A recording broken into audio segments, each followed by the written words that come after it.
Warga Lumajang histeris sambut Jokowi. Langsung tinjau tenda pengungsian erupsi Semeru. Presiden Joko Widodo telah tiba di Lumajang, Jawa Timur pada hari ini, Selasa, tanggal 7 Desember tahun 2021, didampingi oleh Menteri PUPR, Gubernur Jawa Timur, Menko PMK, serta Kapolri. Warga terlihat histeris menyambut Jokowi ketika mobil rombongan presiden tersebut melintas. Jokowi memantau langsung penanganan tanggap darurat pengungsi erupsi Gunung Semeru. Presiden akan mengunjungi sejumlah lokasi yang terdampak. Salah satu lokasi yang akan dikunjungi oleh Presiden adalah posko pengungsian di lapangan Sumberwulu dan juga dapur umum. Di sini Presiden mencermati fasilitas yang ada di posko pengungsian serta kebutuhan asupan makanan pengungsi.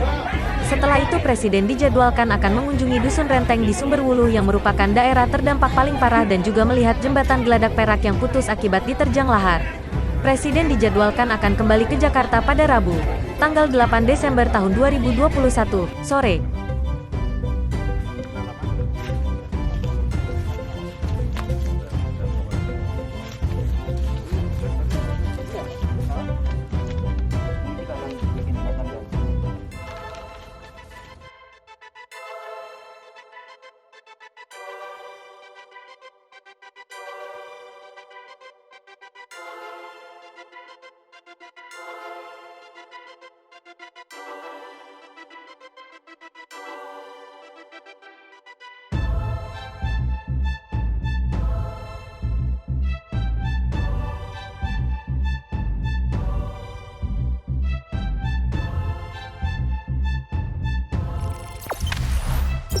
Jangan lupa subscribe, share, komen, dan like ya.